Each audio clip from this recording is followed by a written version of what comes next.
तेरा वचन मेरे पाँव के लिए दीपक है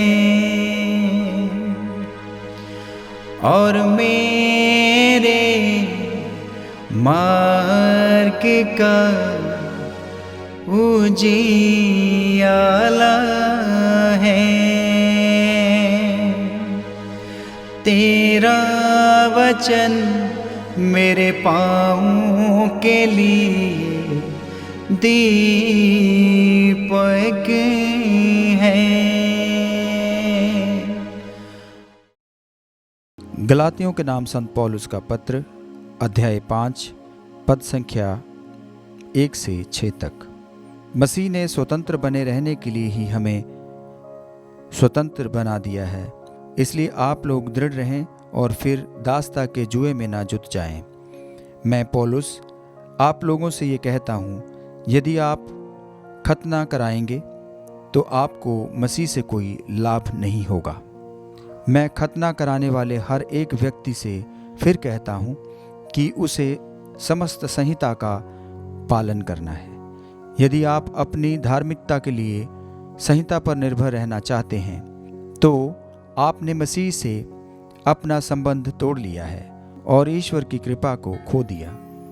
हम तो उस धार्मिकता की तीव्र अभिलाषा करते हैं जो विश्वास पर आधारित है और आत्मा द्वारा प्राप्त होती है। यदि हम यीशु मसीह से संयुक्त हैं तो न तो खतने का कोई महत्व है और न उसके अभाव का।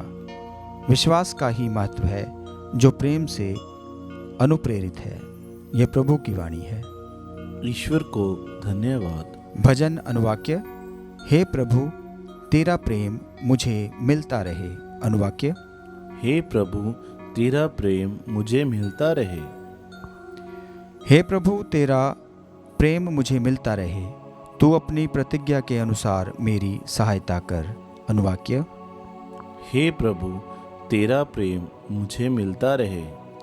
मुझे सत्य से अलग न होने दे, क्योंकि मैं तेरी आज्ञाओं पर भरोसा रखता हूँ। अनुवाक्य। हे प्रभु तेरा प्रेम मुझे मिलता रहे। मैं सदा सर्वदा तेरी संहिता का पालन करता रहूँगा। अनुवाक्य। हे प्रभु तेरा प्रेम मुझे मिलता रहे। मैं शांति से जीवन पथ पर आगे बढ़ता जाऊँगा, क्योंकि मैं तेरी आज्ञाएं पूरी करना चाहता हूँ। अनुवाक्य। हे प्रभु तेरा प्रेम मुझे मिलता रहे। तेरी आज्ञाओं से मुझे आनंद मिलता है, मैंने उन्हें सारे हृदय से प्यार किया। अनुवाक्य। हे प्रभु तेरा प्रेम मुझे मिलता रहे। मैं तेरी आज्ञाओं के सामने झुक जाता हूँ, मैं तेरी इच्छा का मनन करता हूँ। अनुवाक्य। हे प्रभु तेरा प्रेम मुझे मिलता रहे। जय घोष हालेलुया। अनुवाक्य। हालेलुया।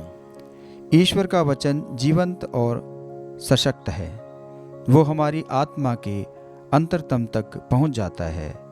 अनुवाक्य। हालेलुया।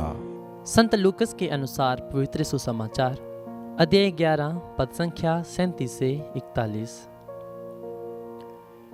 यीशु के उपदेश के बारे किसी फरीसी ने उनसे यह निवेदन किया कि आप मेरे यहाँ भोजन करें, और वे उसके यहाँ जाकर भोजन करने बैठ गए। फरीसी को यह देखकर आश्चर्य हुआ कि उन्होंने भोजन से पहले हाथ नहीं धोए।